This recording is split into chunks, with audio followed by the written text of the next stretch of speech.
Assalamualaikum warahmatullahi wabarakatuh. Saya Sandi Fakta dari kelas 11 RPL 1, absen 31, akan mempresentasikan materi tentang Unified Modeling Language atau UML. Berisi 1. Activity Diagram, terdiri dari deskripsi, notasi simbol, dan fungsi. 2. State Matching Diagram, terdiri dari deskripsi, notasi simbol, dan fungsi.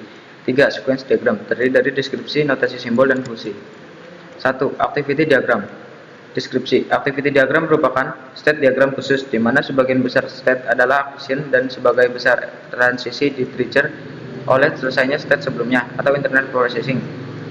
Oleh karena itu, activity diagram tidak menggambarkan behavior internal sebuah sistem dan interaksi antar subsistem secara abstrak, tetapi lebih menggambarkan proses-proses dan jalur-jalur aktivitas dari level atas secara umum. Berikut gambar dari notasi simbol activity diagram. Fungsi activity diagram. 1. Memperlihatkan aliran kerja dari sistem menggunakan gambar alir atau flowchart. 2. Dipakai pada business modeling untuk memperlihatkan urutan aktivitas proses bisnis.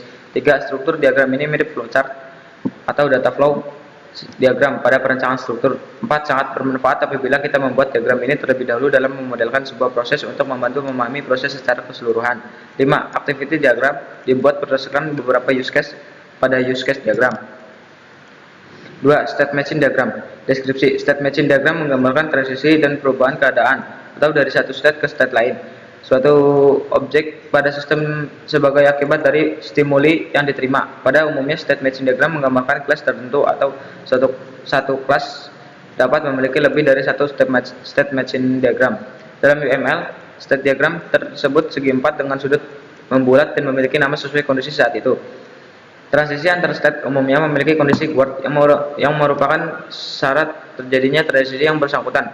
Dituliskan dalam kurung siku, action yang dilakukan sebagai akibat dari event tertentu. Dituliskan dengan diawali garis miring, titik awal dan akhir, digambarkan berbentuk lingkaran berwarna biru dan berwarna setengah.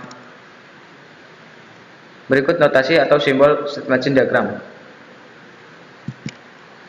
Fungsi state matching diagram. 1. Menggambarkan transisi maupun perubahan keadaan suatu objek pada sistem. 2. Mempermudah pembacaan dan pengerjaan karena setiap objek dihubungkan dengan sebuah transisi. 3. Sequence diagram. Deskripsi. Sequence diagram menggambarkan interaksi antar objek di dalam dan di sekitar sistem, termasuk pengguna, display, dan sebagainya, berupa message yang digambarkan terhadap waktu. Sequence diagram terdiri antar dimensi vertikal atau waktu dan dimensi horizontal atau objek-objek yang terkait. Sequence diagram biasanya digunakan untuk menggambarkan skenario atau rangkaian langkah-langkah yang dilakukan sebagai respon dari sebuah event untuk menghasilkan output tertentu. Diawali dari apa yang men-trigger aktivitas tersebut, proses dan perubahan apa saja yang terjadi secara internal dan output apa yang dihasilkan. Berikut notasi atau simbol sequence diagram. Fungsi sequence diagram. 1. Menggambarkan interaksi antar objek di dalam dan di sekitar sistem. 2. Memberikan kejelasan sejumlah objek dan pesan-pesan yang diletakkan diantaranya di dalam sebuah use case. 3. Menjelaskan interaksi objek yang berdasarkan urutan waktu. 4. Menggambarkan urutan atau tahapan yang harus dilakukan untuk dapat menghasilkan suatu seperti pada use case diagram. 5. Sequence diagram biasa digunakan untuk menggambarkan skenario atau rangkaian langkah-langkah yang dilakukan sebagai respon dari sebuah event untuk menghasilkan output tertentu. Sekian dari saya. Wassalamualaikum warahmatullahi wabarakatuh.